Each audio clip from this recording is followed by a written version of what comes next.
Cet homme a dépensé 3000 € pour construire un engin en forme d'ovni capable de glisser sur l'eau. À un moment donné, quelqu'un lui a même proposé 100 000 € pour l'acheter. Voyons comment il l'a fabriqué. En réalité, le processus est assez simple et tu pourrais même en construire un chez toi. Il a commencé par tracer 2 grands cercles concentriques au sol, puis les a divisés en 6 parties égales, formant ainsi la structure de base de l'ovni. Par sa taille, l'engin est immense. Une fois l'armature terminée, il a attaqué la vraie construction. Il a pris des tubes d'acier, les a soudés, puis a utilisé des bandes d'alliage d'aluminium pour créer une structure fixée au centre comme une racle. Avec ça, la base était prête. Ensuite, il est passé à l'étape clé. Il a rempli le cercle de sable et, pendant que la racle tournait, le sable s'est modelé en une coupole parfaite. Pour rendre le tout plus solide, il a coulé du ciment sur le sable et l'a lissé avec la racle. Une fois le ciment durci, il a poli la surface et l'a peinte en violet, créant ainsi le moule de l'ovni. Mais ce n'était que la première étape. Il a alors commencé à fabriquer le corps de l'engin. Il a choisi de la fibre de verre au lieu de la fibre de carbone ou de l'acier car elle offrait un bon compromis entre résistance et coût. Après avoir appliqué la fibre de verre, il a plié des pièces métalliques semi-circulaires qu'il a soudées sur un cadre circulaire placé au-dessus du moule, formant ainsi l'ossature du corps. Il a renforcé la structure avec encore plus de fibres de verre et a rapidement achevé la moitié supérieure de la coque de l'ovni. Comme la résine laissait des bords rugueux, il a retourné la pièce et l'a soigneusement poncée. Une fois la surface propre, il a appliqué un agent de démoulage et attaqué une étape cruciale du design. Il a découpé des panneaux de mousse hexagonaux qu'il a disposés sur la coque en laissant quelques espaces. Après les avoir fixé, il a recouvert la mousse de résine blanche et découpé de la fibre de verre pour recouvrir chaque hexagone, créant un motif unique. Une fois la résine durcie, il a utilisé une meuleuse pour séparer et lisser les bords. La moitié supérieure était terminée. La partie inférieure a été réalisée de la même façon, mais elle incluait un compartiment pour le moteur. Il a rempli les espaces avec de la fibre de verre, installé le propulseur et le moteur. Après l'installation, il a découpé une ouverture devant le propulseur et peint le dessous avec une peinture noire étanche. Enfin, il a assemblé les 2 moitiés, formant la coque complète.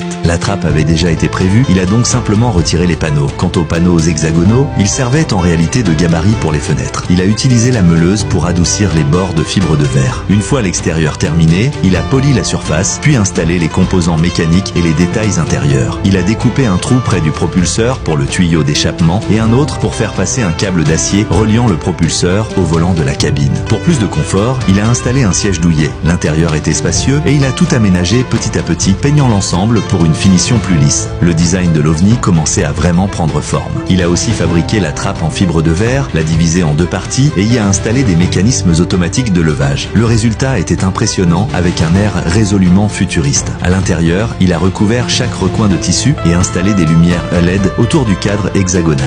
La coque sombre et l'éclairage donnaient un style science-fiction. Après avoir mis en place tous les instruments et commandes nécessaires, il a fixé des vitres renforcées sur les fenêtres hexagonales et les a scellées. En seulement 2 jours et